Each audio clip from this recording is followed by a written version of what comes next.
अपराध दो किस्म के होते हैं, एक जो अचानक से हालात की वजह से पैदा होते हैं, दूसरे जो सोची समझी साजिश के तहत किए जाते हैं, कानून को चैलेंज करके किए जाते हैं। ये केस दूसरे किस्म का है। देवरिया पुलिस थाने में जैसे मेरा तबादला हुआ, एक संगीन केस मेरे सामने आया। जैसे इस केस की इंक्वायरी हम करते चले गए, हर कदम पे अपराधी हमें चुनौती दे रहा है।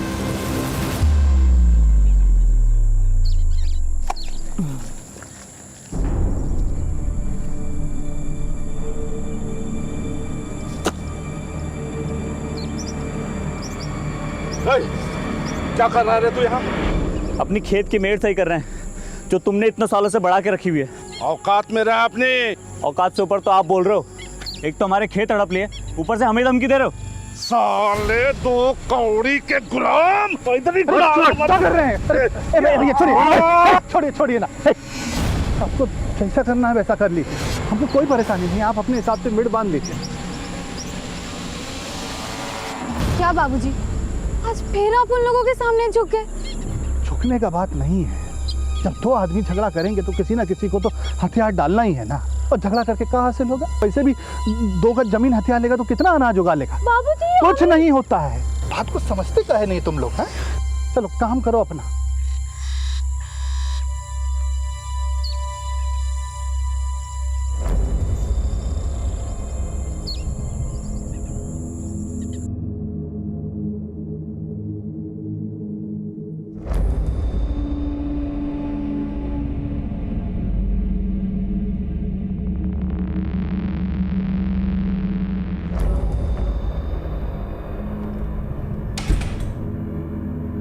शुभा, क्या हुआ शुभा?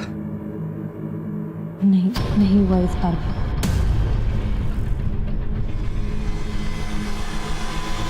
मेरा तो नसीब ही खराब। अरे निराश क्यों हो रहे हो? इस बार नहीं तो अगली बार सही।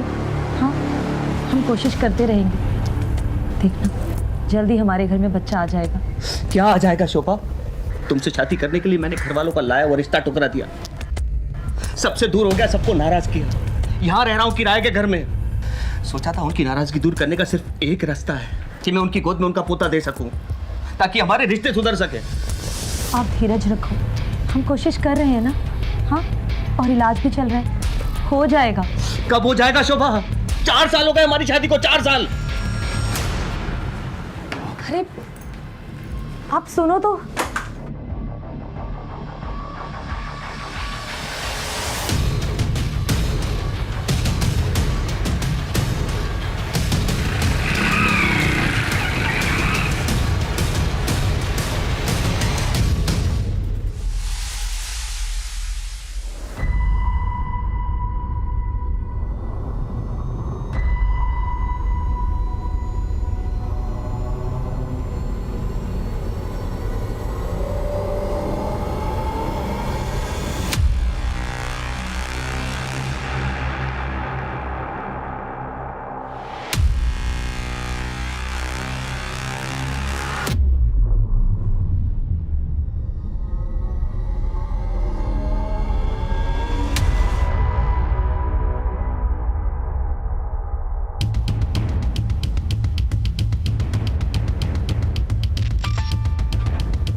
अरे आप इतने जल्दी घर आ गए?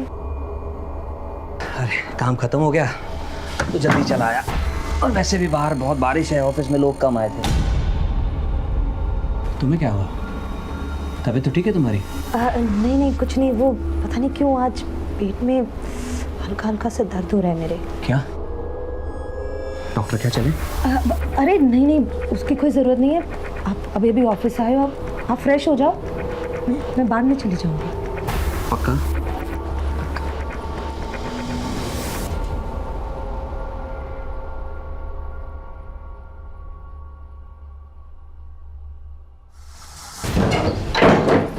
अरे अंदर कहाँ चले आ रहे हो? अरे कौन है? क्या बनता तू? चल भूसा बटा तेरे खान में।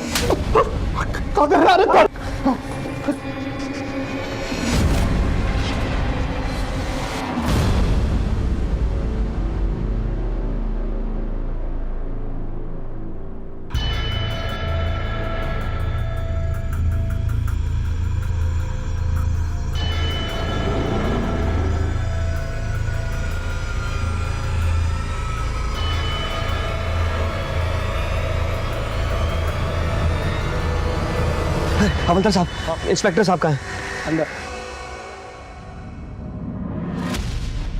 कब गायब हुई? सर कल शाम से गायब है और स्कूटी लेके गई है सर। आप कहाँ रहते हैं? सर मैं बाजूपुर में रहता हूँ, लेकिन मैं नौकरी लखनऊ में करता हूँ। सर कल मैं नौकरी पे गया था तो वो घर पे थी, लेकिन मैं वापस आया तो वो घर पे नहीं थी। मैंने हर जगह ढूंढा, वो कहीं नहीं मिली सर। उसका फ़ोन भी ट्राई किया, लेकिन वो स्विच ऑफ है सर। हो सकता है किसी दोस्त या रिश्तेदार के घर गई हो। नहीं सर, मेरे अलावा उसका ज़िंदगी में और कोई भी नहीं है। हम अपनी कार्रवाई शुरू करते हैं। आप बाहर जाके कंप्लेंट दर्ज करवा दीजिए। Thank you sir. अभिषेक, ये फोटो और स्कूटी नंबर लेके सब जगह सर्कुलेट करो। सब। ला ला ला ला ला ला ला ला ला।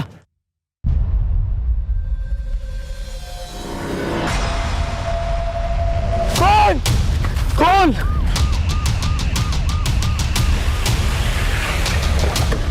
आइए सर। हटिए हटिए, बीच में से आगे लोग हटिए। ये तो Shobha Sharma. Sir sir sir sir sir sir मैं थाने गया था, पता चला आपको एक डेड बॉडी मिली है। बहुत घबराहट हो रही सर, क्या हुआ? आसपास अच्छी तरह से चेक करो, देखो क्या मिलता है। ठीक है?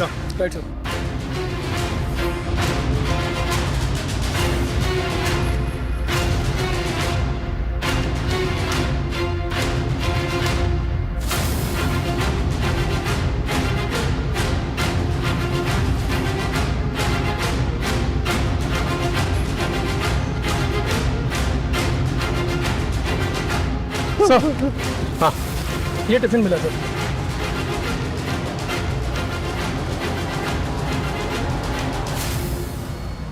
सर सर सर ये टिफिन और बैग हमारे घर का है सर।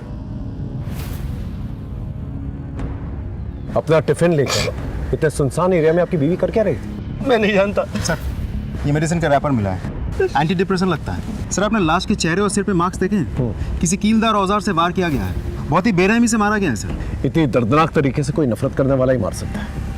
आपको किसी पे शक है? मैं क्या जानूं सर। सर यहाँ आसपास एक हाईवे है, कहीं ऐसा तो नहीं कि आते जाते किसी ने टारगेट बना लिया हो? हाँ, इस पूरे एरिया को स्कैन करो, बॉडी को पोस्टमार्टम के लिए भेजो। और हाँ, एक स्कूटी भी थी ना, सब देखो कहाँ डंप की गई है। ओके सब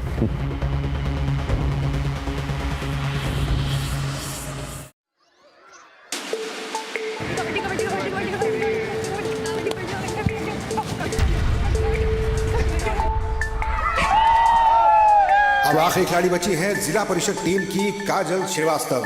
देखना है कि वो क्या कर पाती है। मैच तो लग रहा है जैसे महानगर स्कूल ने लगभग जीत ही लिया है। काजल रेखा के अंदर घुसी और देखते ही देखते आगे बढ़ रही है, काफी बहादुरी के साथ लड़ते हुए, हालात से समझौता ना करते हुए। काजल श्रीवास्तव बड़ी बहादुरी के साथ गेम चल रहा है। देखना है कि अब क्या होता है। और इसी के साथ काजल को चारों तरफ से सबने घेर लिया है। देखते हैं काजल क्या कर पाती है। एक तरफ जिला परिषद टीम की उम्मीदें लगी हुई हैं, दूसरी तरफ महानगर टीम पूरे जोश में लगी हुई है। अब देखना है क्या होता है। इसी के साथ काजल श्रीवास्तव ने एक साथ सबको ढेर कर दिया। जिला परिषद टीम की जीत दर्ज की गई है और आज की जीत का सेहरा जाता है काजल श्रीवास्तव को।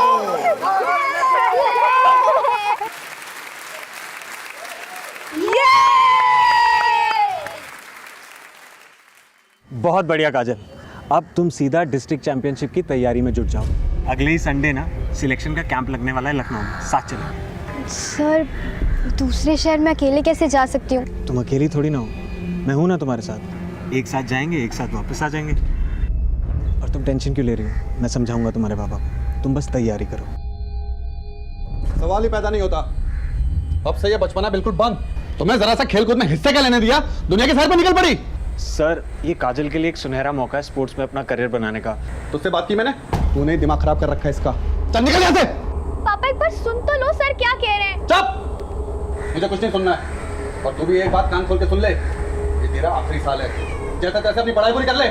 सर, अगर आपको ये टेंशन है कि काजल अकेले कैसे जाएगी, तो मैं जा रहा हूँ ना उसके साथ। अरे जा भाई जा, काजल कहीं नहीं जा रही है। और तू भी अपना रास्ता नाप और निकल यहाँ से। चल निकल यहाँ से। रेनू, आज से इसका खेलना कूदना और बाहर जाना बिल्कुल बंद। समझा दो इसे। जी। पापा इसे मत करो ना।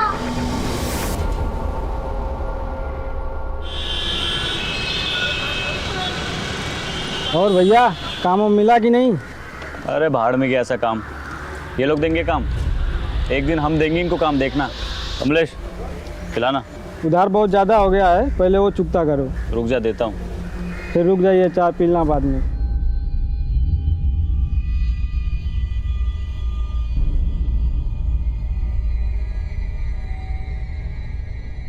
ये लो भैया चाय।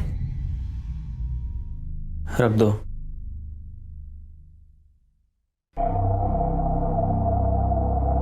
कहाँ घूम रहे थे सुबह से? कितना फोन किया हम आपको। घूम नहीं रहे थे, काम के लिए गए थे। अगर इतने ही लायक होते तो हमें आज ये दिन नहीं देखना पड़ता। बड़े भाई है तेरे, बात करने का तरीका सीख ले पहले। हम वही तो कह रहे भैया, जिंदगी जीने का एक तरीका होता है, ऐसे कब तक चलेगा? बस कुछ दिन की बात है, हम सब सही कर देंगे। सिर ठीक कर दोगे? यही मर जाएंगे सिसक के भूखे प्यासे, अपने गांव अपनी मिट्टी से दूर। हमने कहा ना हम कुछ करेंगे, मतलब करेंगे। दिमाग मत खराब करो अब। ओके सर, जय हिंद। हमारा अंदाजा बिल्कुल सही था। शोभा को नकल डस्टर यानी कि हाथ में भूजा जैसा कुछ पहन के बहुत ही बेरहमी से मारा गया। ये पोस्टमार्टम रिपोर्ट। सर, यहाँ तक कि स्कल में भी छेद हो गए हैं और वार करने वाला राइट हैंडेड है। यानी कि जिसने भी मारा है बहुत ही स्ट्रांग आदमी है, यहाँ तक कि हड्डी तक में भी छेद कर दिया। लेकिन इतनी बेरहमी से कोई मारेगा क्यों? विनोद कह रहा था कि शोभा का कोई भी नहीं है। मेरे अलावा उसका जिंदगी में और कोई भी नहीं है। इस पति पत्नी के रिश्ते के बारे में पता करो। ये जानना बहुत जरूरी है कि आखिर शोभा से नफरत कौन करता है। साहब, शोभा अक्सर दोपहर में स्कूटी से कहीं जाती थी।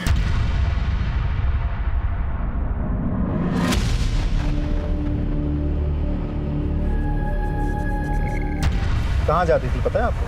नहीं पता। अच्छा, एक बात बताइए, विनोद और शोभा के बीच आपसे रिश्ते कैसे थे? विनोद बहुत प्यार करता था शोभा से, लेकिन शोभा के गायब होने से एक दिन पहले मैंने उनके घर से झगड़े की आवाजें सुनी थी। मैं यहाँ हर कोशिश में लगा हूँ कि अपने परिवार को बच्चा दे दूँ, और तुम मुझे बेवकूफ बना रही हो। अब तुम्हारी झूठ का पर्दाफाश हो गया। तुम्हारी डॉक्टर ने मुझे सब बता दिया। क्या? सब कुछ बता दिया? देखो विनोद, मैं तुम्हें भी सब कुछ बताने वाली थी, लेकिन मुझे बहुत डर लग रहा था कि कहीं तुम मुझे छोड़ के ना चल जाओ। इतना बड़ा झूठ, इतना बड़ा झूठ। तुम मुझे बेवकूफ बनाती रही और मैं बेवकूफ बनता रहा। छी!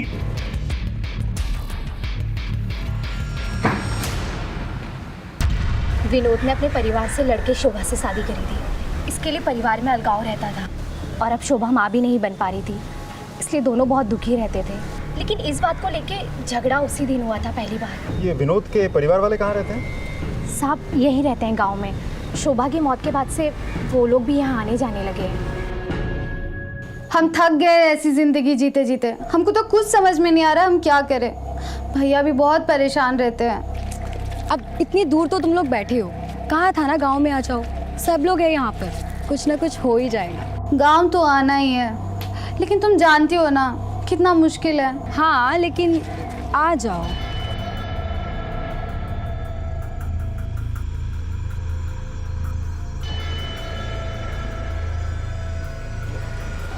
अच्छा, मैं तुझे बाद में कॉल करती हूँ। हाँ हाँ ठीक है।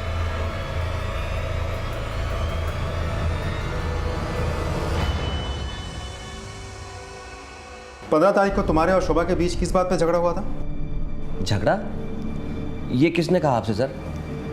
पति पत्नी में छोटी मोटी नोकझोंक तो होती रहती सर। या फिर बच्चा ना होने की वजह से झगड़ा हुआ? क्या है कि हमें पता है कि शोभा से आपकी शादी फैमिली के खिलाफ हुई थी, और जब शादी हो गई तो फैमिली के साथ आपने रिश्ता तोड़ दिया, और अब शोभा की मौत के बाद दोबारा से फैमिली से रिश्ते जुड़ गए।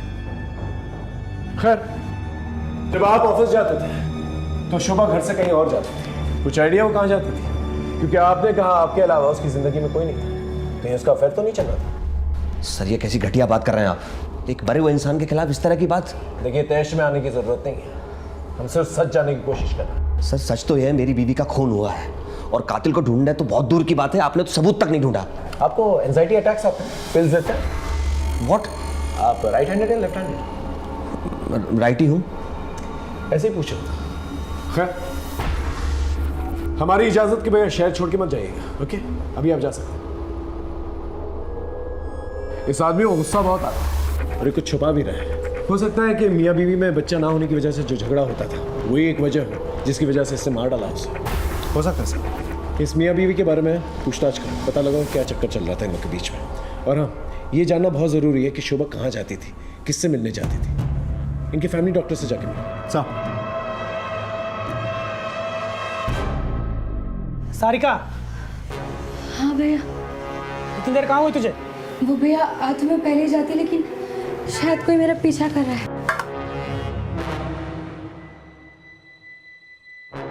अकेले बाहर आओगी जाओगी तो गांव के आवारा लड़के ऐसे ही करेंगे।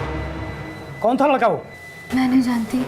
अगर इतना ही डर लग रहा है तो छोड़ दो ना सिलाई कढ़ाई, ना बाहर जाओगी ना कुछ होगा। अरे मैं तो कहता हूँ सिलाई कढ़ाई की जरूरत ही क्या है? भैया वो कोर्स खत्म होने में बस कुछ ही दिन बचे हैं।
जी सर, शोभा मेरे पास आई थी कुछ ही दिनों पहले। उसके पेट में किसी तरह का इन्फेक्शन हुआ था। मैंने कुछ टेस्ट किए और उनकी रिपोर्ट्स भी चेक की। रिपोर्ट्स चेक करने के बाद मुझे पता चला कि शोभा अपने पति विनोद को धोखा दे रही है। कैसा धोखा? दरअसल सर, शोभा पहले से एक बच्चे की माँ थी और उसके बाद उसकी बच्चेदानी निकाली जा चुकी थी, जिसकी वजह से वो दोबारा प्रेग्नेंट नहीं हो सकती थी। मैंने शोभा से इस बारे में बात भी की थी। देखिए मैडम, ये बात सच है, लेकिन प्लीज़ आप विनोद को इसके बारे में कुछ मत बताइएगा। तुम भले ही अपने रिश्तों में धोखे का जहर घोल रही हो, लेकिन मैं अपने प्रोफेशन में बेईमानी कभी नहीं करूँगी। मुझे सब कुछ विनोद को सच सच बताना होगा। प्लीज़ मैडम आप समझने की कोशिश कीजिए मैडम। मेरा इस दुनिया में कोई नहीं है, मेरा घर बर्बाद हो जाएगा मैडम। मैं विनोद को खुद सब कुछ एक दिन बता दूंगी, अपनी शादी के बारे में, वैभव के बारे में, सब कुछ। प्लीज़। फिर आपने ये बात विनोद को बता दी? जी सर, एक्चुअली विनोद बच्चे को लेकर के बहुत परेशान था, तो एक डॉक्टर होने के नाते मैंने उससे ये सब छिपाना ठीक नहीं समझा। डॉक्टर एक बात बताइए, शोभा के पहले पति और बच्चे के बारे में आप जानती हैं? जी नहीं सर, मैं कुछ नहीं जानती। सर मैं क्या पूछ सकता हूँ, आपने मुझे यहाँ क्यों बिठा के रखा है? विनोद, तुम डॉक्टर विनीता को जानते हो ना? हम मिल चुके हैं उनसे और उन्होंने तुम्हारे झूठ के बारे में हमें बता दिया है। डॉक्टर विनीता ने शोभा के बारे में हमें सब कुछ बता दिया। उसकी पहली शादी, उसका पहला बच्चा और उसका कभी भी ना बच्चा होना। ये सब सुन के तुम्हें बहुत गुस्सा आया और तुमने उसे मार दिया या मरवा दिया। नहीं सर, सच तो यह है कि मैं आज भी शोभा से बेहद प्यार करता हूँ। मानता हूँ झगड़ा हुआ था हमारा, लेकिन किस पति पत्नी में झगड़ा नहीं होता सर। लेकिन उसको मारने के बारे में मैं सोच भी नहीं सकता। मारने की तो वजह है तुम्हारे पास, उसका धोखा देना, उसका बच्चा ना होना। उसका पहला बच्चा कहाँ है? उसके पति के बारे में क्या जानते हो? सर मैं सच बता रहा हूँ, मैं कुछ नहीं जानता, और जितना जानता था वो आपको मैं बता चुका हूँ। सर, पीसीआर से डेड बॉडी मिलने की खबर आई है।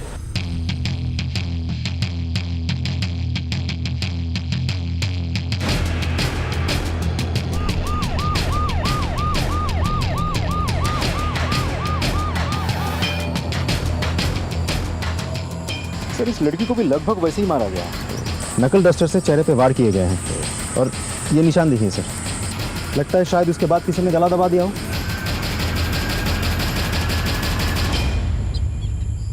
सर ये बैग मिला है, और उसके अंदर सर ये यूनिफॉर्म मिला है सर। इस यूनिफॉर्म को कोई पहचानता है यहाँ? हाँ सर, इस गांव में एक स्कूल है, ये यूनिफॉर्म उसी स्कूल का लगता है। हो सकता है ये लास्ट काजल की हो। कौन काजल? गुलशन श्रीवास्तव की बेटी सर, वो एक दिन से लापता है।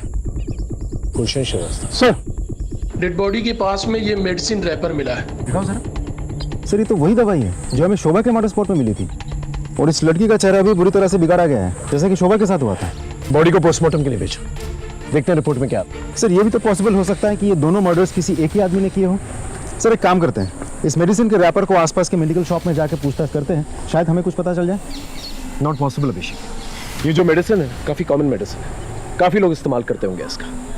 इतने से एविडेंस के साथ कल्प्रिट तक पहुंचना थोड़ा मुश्किल होता है, हमें कोई और रूट लेना होगा। उस गुलशन का पता ले लो। ओके चल। आपकी बेटी गायब हुई थी, आप पुलिस वालों के पास क्यों नहीं आए? क्या करते साहब, ढूंढा उसे जाता है जो गुम हो जाए, जो भाग जाए उसे क्या ढूंढना साहब। सर ये लेटर छोड़ के गई है, भाग गई उस मास्टर अशोक के साथ। मैं उसके पास भी गया था साहब, लेकिन वो नहीं माना। क्या करता, पुलिस में रिपोर्ट करता तो बेइज्जती होती, इसलिए बैठ गया चुपचाप। अशोक ने क्या बताया था?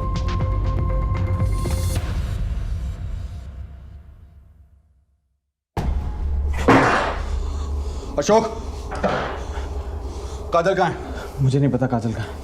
इज्जत के सिवा कुछ नहीं है मेरे पास, बता दे काजल कहाँ, नहीं तो जान से जाएगा। मैंने कहा ना मुझे नहीं पता काजल का। और ये मेरा घर है, चिल्लाओ मत यहाँ पर। निकलो यहाँ से, निकलो। छोड़ूंगा नहीं तुझे, अब देख क्या करता हूँ मैं तेरे साथ। चलो निकलो यहाँ से।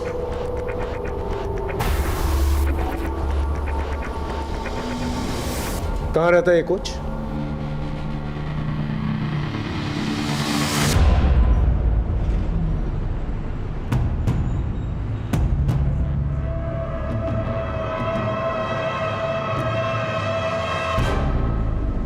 एकदम परेशान मत होइए, और 1 से 2 दिन लगेगा, बाकी 2-3 दिन में मैं आपका काम करा दूंगा। ठीक है, चलिए सर, थैंक यू।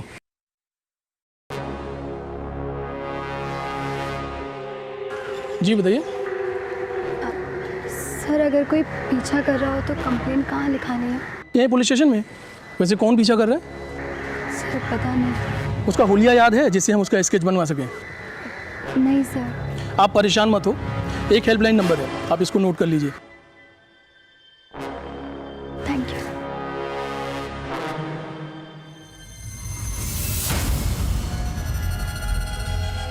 सर काजल की पोस्टमार्टम रिपोर्ट आ गई है, उसके साथ रेप किया गया था। व्हाट? जी सर, दोनों जगहों पर मिली मेडिसिन का रैपर सेम है, नकल डस्टर के मार्क्स भी बिल्कुल सेम है, और मारने का तरीका भी बिल्कुल वैसा ही है जैसा शोभा का था। सर कहीं ऐसा तो नहीं कि ये दोनों मर्डर्स एक दूसरे के साथ कनेक्टेड हैं? अभी फिलहाल किसी कंक्लूजन पे जंप नहीं कर सकते, हो सकता है एक महज इत्तेफाक हो। कुछ और इन्फॉर्मेशन नहीं? जी सर, जिस रात काजल घर से भाग गई थी उस रात उसने अपने कोच अशोक को फ़ोन किया था, ये रही उसके कॉल डिटेल्स। लेकिन सर अब अशोक अपने घर से फरार है। इसका मतलब गुलशन ने जो इल्ज़ाम लगाया था कि अशोक ने ही मदद की थी काजल को भगाने में, वो सच थी। गांव में कुछ और पता चला? नहीं सर, ना ही स्कूल से कोई और सस्पेक्ट मिला। आसपास के पुलिस थानों में पता करो कोई सेक्सुअल ऑफेंडर है कि नहीं, उसका नाम रिकॉर्ड में ज़रूर होगा, और इस अशोक के बारे में पता करो। जी सर, हमारी टीम ने अशोक की फोटोग्राफ्स हर जगह सर्कुलेट कर दी है, ज़्यादा दिनों तक वो बच नहीं पाएगा। उसके घर पे भी हमारी नज़र है। दोनों ही केसेस में मोडस ऑपरेंडी एक जैसी थी, और चोट के निशान ये बता रहे थे कि एक ही किस्म का हथियार यूज किया गया था, लेकिन दोनों अलग अलग गांव होने की वजह से अलग अलग तरीके से छानबीन कर रहे थे हम लोग। शोभा की निजी जिंदगी और काजल की निजी जिंदगी सीधी नहीं थी, इसलिए हमने उनके परिवार के हर एक सदस्य पे नजर रखी हुई थी और इसी छानबीन के दौरान एक ऐसा राज सामने आया जिसने हमारी केस की दिशा बदल दी। सर, ये रहा बच्चा। इसी का नाम वैभव है। ये शोभा का बेटा है। शोभा अक्सर इससे मिलने यहाँ आया करती थी। वैभव बेटा, कैसा है तू? मैं ठीक हूँ। कितना कमजोर हो गया। मम्मी, मुझे आपके बगैर मन नहीं लगता। जल्दी तुझे यहाँ से ले जाऊंगी। मैं तेरा मनपसंद खाना लेकर आई हूँ।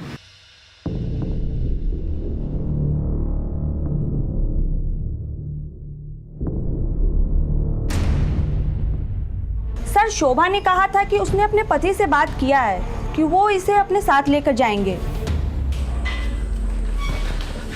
क्या हुआ सर? क्या हुआ? चल चल बैठ बैठ बैठ, आराम से बैठ, हम तुझे बताते हैं क्या। पहले तू हमें ये बता, ये कौन? सर ये तो मेरे दोस्त गुलशन की बेटी है सर। इसका मर्डर। क्या? मर्डर? बिल्कुल उसी तरह जिस तरह से शोभा का हुआ था। लेकिन सर आप ये मुझे क्यों बता रहे हैं? इसे पहचानता है? नहीं सर, इसे नहीं जानता मैं। ये शोभा का बेटा है जिसकी वजह से तूने शोभा को मार दिया। सर सच सच बता, उस दिन क्या हुआ? सर मैं कसम खा रहा हूँ, मैं नहीं जानता था ये शोभा का बेटा है सर। उस दिन हॉस्टल जाते वक्त उसने हॉस्टल की वार्डन को सब कुछ बता दिया था कि उसने तुझे सब कुछ बता दिया। सच बोल। सर वो मेरे दिमाग से निकल गया। बताया था उसने सर मुझे, मैं भूल गया था सर। मुझे माफ कर दो विनोद, मैंने तुमसे कुछ झूठ नहीं बोला, सिर्फ सच छुपाया विनोद। मेरी शादी पूरी तरह से बर्बादी थी। मेरा तुम वैभव को अपना लो विनोद, प्लीज। मैं वैभव को तुम्हारे पास ले आती हूँ विनोद। देखो, मना मत करना विनोद। लेकिन मैंने उससे ये कभी नहीं कहा था कि मैं उसे अपना लूंगा या वो उसे घर ले आए। तूने कहा नहीं, करके दिखाया। इसलिए जब शोभा बाहर निकली तूने उसे मार दिया या मरवा दिया, ताकि ना रहे वैभव और ना रहे वो, और तू दोबारा अपने माँ बाप की मर्जी से शादी कर सके। सर चाहे तो आप सारी जिंदगी के लिए मुझे जेल में डाल दीजिए। मैं आखिरी वक्त तक यही कहूंगा कि मैंने शोभा को नहीं मारा, नहीं मारा, नहीं मारा।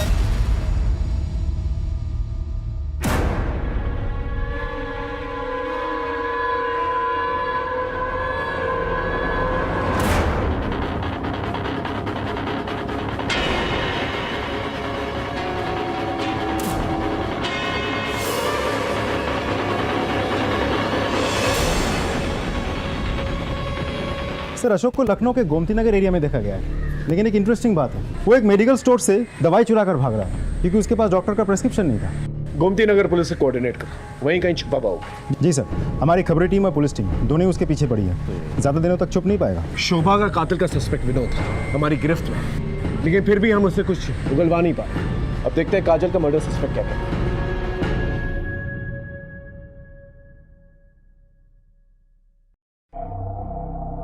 कुछ याद है इस घर का? हाँ भैया, कैसे भूल सकते हैं, एक ही याद थोड़ी ना इस घर में। अच्छा सुनो अंकिता, जी भैया। हम थोड़ा खेत का चक्कर लगा के आते हैं। और हाँ, घर से बाहर निकलना मत, यहाँ का माहौल ठीक नहीं है। जी भैया।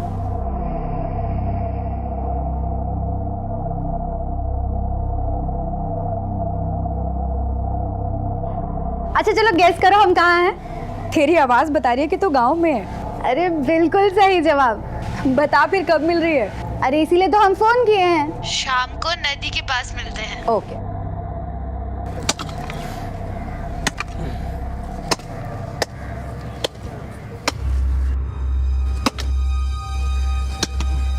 अरे श्याम, अरे प्रणाम चाचा। कब आए? बस अभी आए। ये जो कुछ बचा है अपना, उसे बटोरने के लिए। बहुत अच्छा बेटा, ये जमीन बनाओ और अब यही रहो। यही सोचा है अब।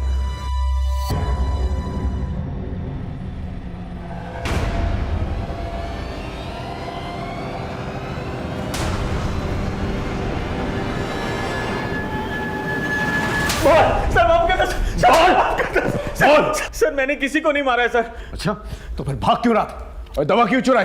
सर मैं अस्थमा का पेशेंट हूँ, मर जाता अगर ये दवा नहीं चुराता। और वो मेडिकल वाला प्रिस्क्रिप्शन मांग रहा था। और रहा सवाल भागने का, तो गुलशन जी को शक था कि काजल को मैंने भगाया है।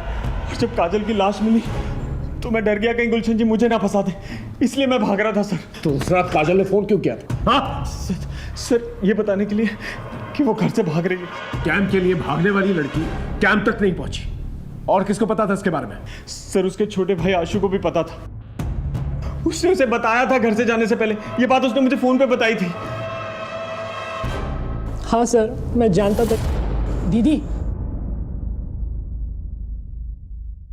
ये जो तुम कर रही हो ना, बिल्कुल ठीक नहीं है। मैं जा रहा हूँ बाबा को उठाने के लिए। आशु देख, अगर तूने पापा को कुछ भी कहा तो तू मेरा मरा हुआ मुंह दिखेगा। इतनी मुश्किल से ऐसा मौका हाथ लगाए तो वो दिन की तो बात है, मैं आ जाऊंगी वापस।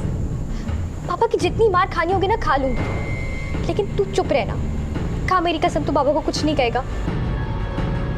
मुझे लगा था कि दीदी 2 दिन में वापस आ जाएंगी। दीदी तो वापस आए नहीं। और बाबा इतना गुस्सा थे कि अगर मैं उन्हें बताता कि मुझे पता है कि दीदी कहाँ है तो वो मुझे जिंदा नहीं छोड़ते। इसलिए मैंने उन्हें कुछ भी नहीं बताया। सब कुछ कितना बदल गया नहीं? सालों बाद आई है ना, इसलिए ऐसा लग रहा है। बदलता नहीं तो हम ऐसे यहाँ नहीं मिलते। वो तो है, लेकिन तू जा रहा क्या पे कैसे? भैया ने कहा गांव चलो तो चली आई, और अब हम यहीं रहेंगे। हाँ हाँ हाँ। अब अच्छा, अब मैं चलती हूँ, बहुत देर हो गई है। वैसे भी भैया ने घर से बाहर निकलने से मना किया है। हाँ, वैसे भी आजकल इस गांव के हालात कुछ ठीक नहीं है। तो एक काम कर, तू भी निकल और मैं भी चलती हूँ। ठीक है, बाय।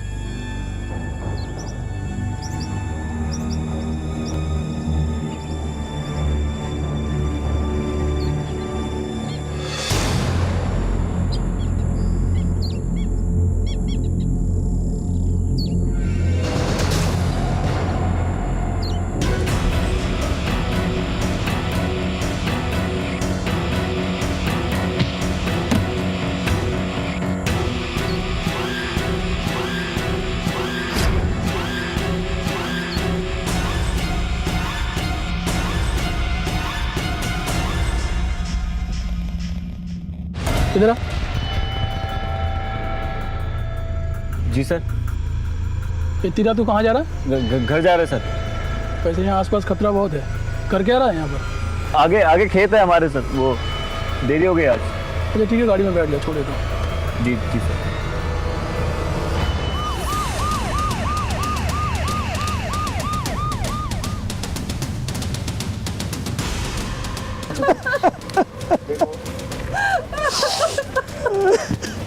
सर फिर से उसी तरीके से हत्या की गई है और सेक्सुअल असॉल्ट भी। सर ये लड़की तो 2 दिन पहले भी आई थी अपने पुलिस स्टेशन में। क्या कह रही थी?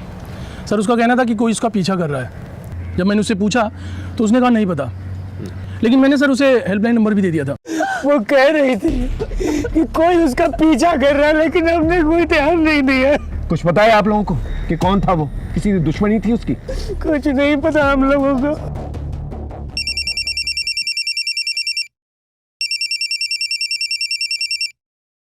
हेलो, सारिका की किसने हत्या कर दी? क्या? अंकिता, क्या हुआ? अच्छा, हम कुछ काम से बलरामपुर जा रहे हैं, कल सुबह तक आ जाएंगे। अंकिता, हम तुम्हारे लिए कुछ लाए हैं। ये देखो।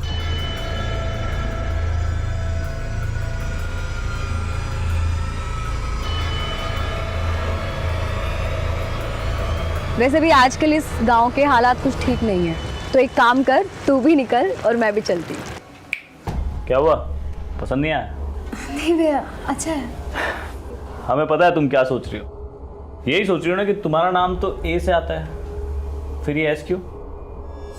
सच बताए, हमने हमारे लिए लिया था, पर क्या है अब तुम रख लो। चलते हैं।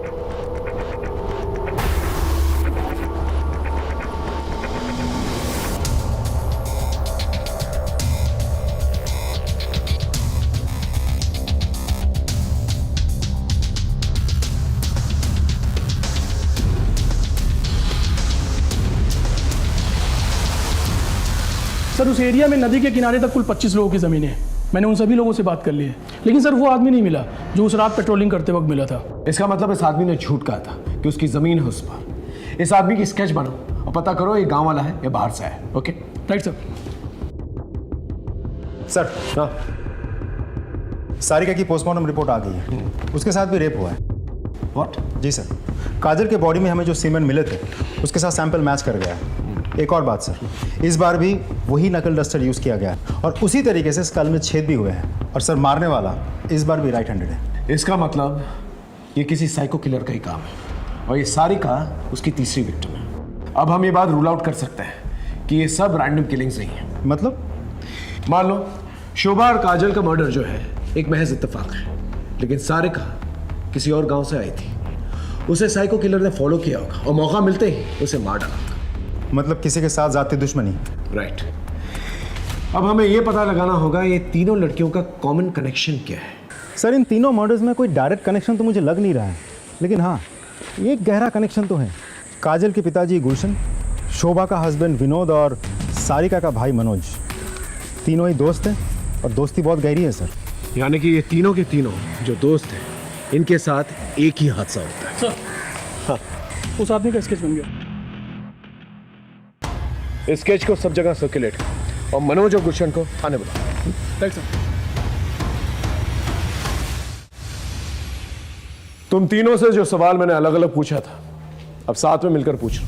तुम तीनों का कोई तो दुश्मन है जो तुम लोगों से दुश्मनी निकाल रहा है। कुछ आइडिया कौन है वो? नहीं है। इसे पहचानते हो?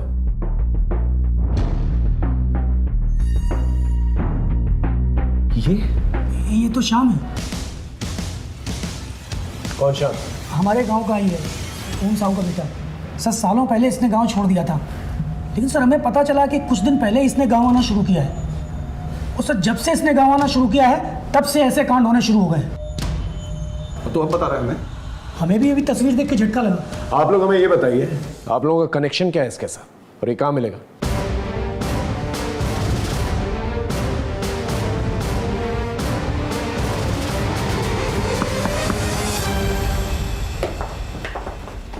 भैया घर पर नहीं। तो मैं कैसे मालूम तुम्हारे भैया से मिलना है? ये मेरी सहेली सारिका का लॉकेट।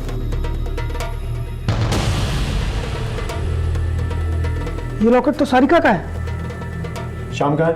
भैया बलरामपुर। बलरामपुर? बलरामपुर में तो मेरी बहन स्नेहा रहती है, मैंने बताया था ना आप लोगों से। चलो बलरामपुर सब।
बहुत हो गया तेरा ये वेशी।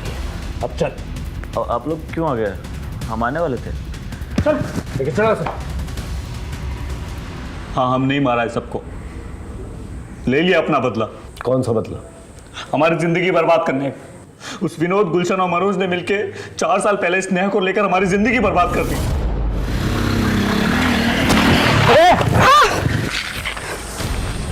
ये क्या कर दिया तुमने?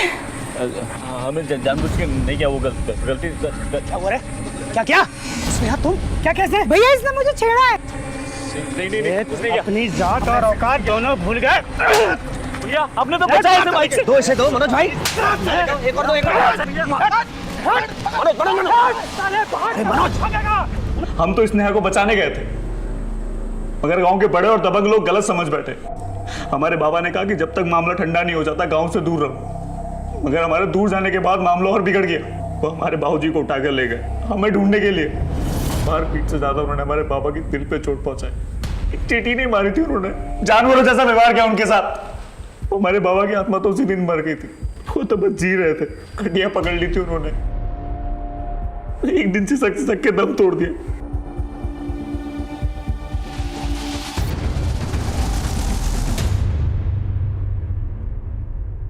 गलती हमारी थी भी नहीं, फिर भी उन्होंने हमारे साथ साथ हमारे बाबूजी को भी सजा दी। तभी हमने सोच लिया कि बदला तो लेंगे।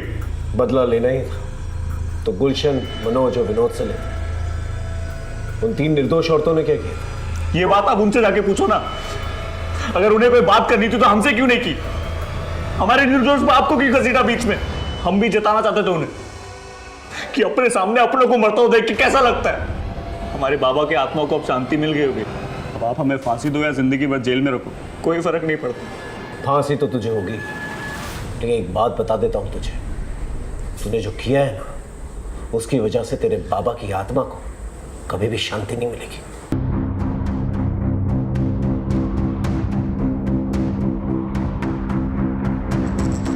श्याम के दिल में अपने पिता के खिलाफ अत्याचार घर कर चुका था और एक सुलगते लावा की शक्ल ले रहा था। अंकिता को यह दस्तक जरूर मिली थी कि श्याम की जिंदगी में कुछ अजीब चल रहा है, लेकिन समझते समझते देर हो गई। आशु को यह दस्तक मिली कि काजल अपने कबड्डी के खेल के जुनून में कुछ गलत कर रही है, लेकिन उसने ये बात अपने माँ बाप से छुपा के रखी और नतीजा बहुत ही भयानक निकला। शोभा ने विनोद से बात छुपाई, लेकिन जब बताने पे आई तो मौका ही नहीं मिला। सारिका ने बार बार अपने घर वालों से यह कहा कि कोई उसका पीछा कर रहा है, लेकिन किसी ने उसका यकीन ही नहीं किया।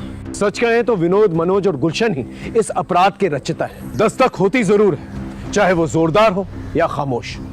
उसे सुने, समझे और सतर्क रहें। फिर मिलेंगे एक नए केस के साथ। तब तक देखते रहिए क्राइम पेट्रोल दस्तक, क्योंकि मकसद बताना नहीं, बचाना है। जय हिंद।